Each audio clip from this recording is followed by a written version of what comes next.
इस क्वेश्चन में आपके सामने कुछ मेटल कार्बोनिल दिया हुआ है और बोला गया इसमें कौन कौन सा कार्बोनिल है, कौन कौन सा मेटल कार्बोनिल है जो कि निकल कार्बोनिल से आइसोटोनिक होने वाला है।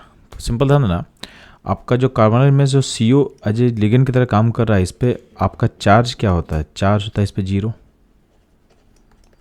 तो अगर इसका यूज़ करके हम देखेंगे तो यहाँ पे निकल कार्बोनिल में आपके पास निकल का जो ऑक्सीडेशन स्टेट होगा 0 होगा। तो आपको सिंपली पहले पता कर लो कि निकल कार्बोनिल में कितना इलेक्ट्रॉन टोटल है। तो ध्यान देना, जो CO है तो एक CO में आपके पास टोटल इलेक्ट्रॉन कितना होगा, तो कार्बन का होता है 6 और O का होता है 8, यानी क्या हो टोटल क्या हो जाएगा 14 हो जाएगा।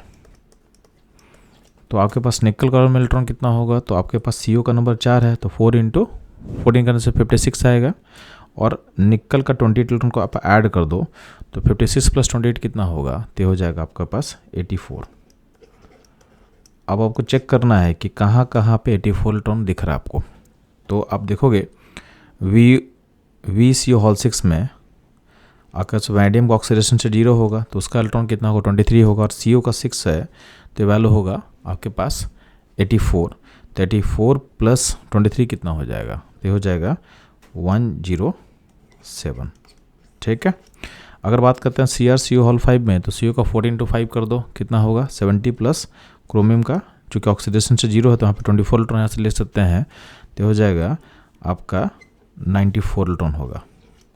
अगर बात करते हैं CuCO3 तो ध्यान देंगे जो CuCO3 है उसमें कैसे पता करेंगे, तो यहाँ पे जो आपके पास CO है उसका 3 होगा तो कितना होगा 43 और प्लस कॉपर होता है, कॉपर का ऑक्सीडेशन से 0 होता है क्या होगा 29। तो 29 + 42 ये सम हो जाएगा 71। बात समझ में आया।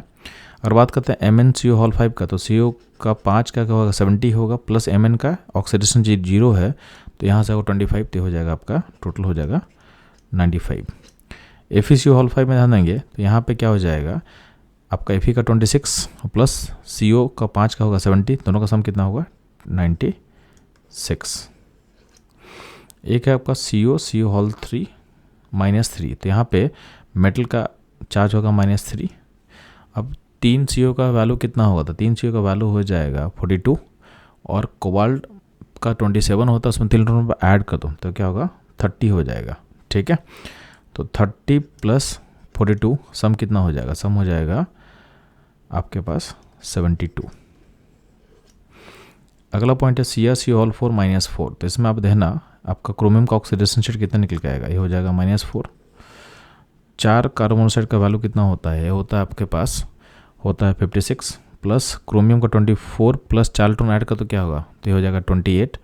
तो आपके पास 56 + 28 कितना होगा, ये हो जाएगा 84। IrCO3 में आपका CO का होगा 3 CO का होगा 42 और IR का टर्मिनल नंबर कितना होता है 77। तो 77 + 42 आप ऐड करोगे तो वैल्यू हो जाएगा 119। तो इन सारे को आप चेक करोगे तो ध्यान देंगे आपका इसमें से कौन सा कार्बोनिल जो है निकल कार्बोनिल से आइसोटोनिक होगा। तो आप देखोगे तो जो CrCO4 -4 जो आपको दिख रहा है इकलौता मेटल कार्बोनिल है जो कि आइसोटोनिक होगा किसके साथ, आपके पास निकल कार्बोनिल के साथ। यानी अल्टीमेटली आपका जो इसमें आंसर होगा 1, यानी एक ही ऐसा मेटल कार्बोनिल है जो निकल कार्बोनिल के साथ क्या होगा आइसोटोनिक होगा इन सारे में से। ठीक है। तो इसका आंसर क्या होगा 1। अब ध्यान देंगे इस क्वेश्चन को अगर आपको जल्दी करना है, ठीक है, तो हम लोग प्रोसेस में समझा दिया। इस क्वेश्चन को आपको जल्दी करना है तो इसमें आप ऐसे सोच सकते थे, आपको यहाँ पे देखो आपको 4 CO है तो और यहाँ पे निकल किस में 3D फैमिली का पार्ट है। तो पॉइंट है कि आपको मेटल जो होगा 3D फैमिली का ही होना चाहिए। ठीक। और CO का नंबर 4 होगा तो बेहतर रहेगा क्योंकि CO का नंबर अगर चेंज करेगा तो उसमें इलेक्ट्रॉन चेंज करने वाला है। तो हम लोग IR को नहीं लेंगे, IR क्योंकि आपके पास 5D फैमिली का पार्ट है प्लस तो इलेक्ट्रॉन का नंबर ऐसे ही काफ़ी चेंज कर जाएगा इसमें। तो निकल और IR में ऐसे ही इलेक्ट्रॉन का नंबर काफ़ी चेंज करने वाला है क्योंकि IR का टर्मिनल नंबर कितना 77 है और निकल का 28 था। तो यहाँ पे एक CO का जो कम हो रहा है उतना कमी क्रिएट नहीं कर पाएगा तो इसको आप हटा सकते हो सेफली।